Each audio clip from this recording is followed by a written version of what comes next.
আসসালামু আলাইকুম। আমি আজকে দেখাবো কিভাবে করলা ভাজি করতে হয়। তার জন্য আমি ভালো করে করলা আলু কুটে নিয়েছি। এটাকে আমি আলু দিয়ে ভাজি করব। কিভাবে ভাজি করব করলা আলু তোমাদের দেখাবো। তেল গরম হয়ে গিয়েছে, এখন এর ভেতর আমি দিয়ে দেব পরিমাণ মতো কাঁচামরিচ, রসুন কুচি, পেঁয়াজ কুচি। এটাকে আমি লাল লাল করে ভালো করে ভেজে নেব।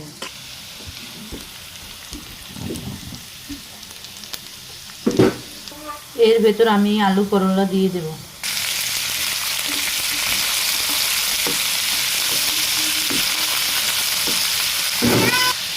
পরিমাণ মতো হলুদের গুঁড়ো দিয়ে দেব।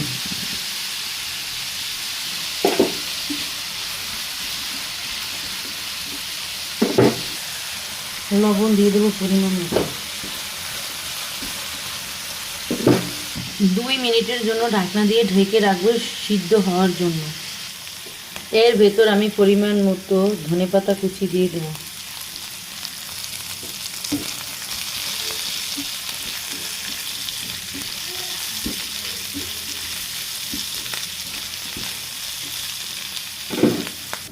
আমি করলা আলুটাকে একটু ভিজে ভিজে রাখবো, তাহলে খেতে খুবই মজা হয়ে থাকে।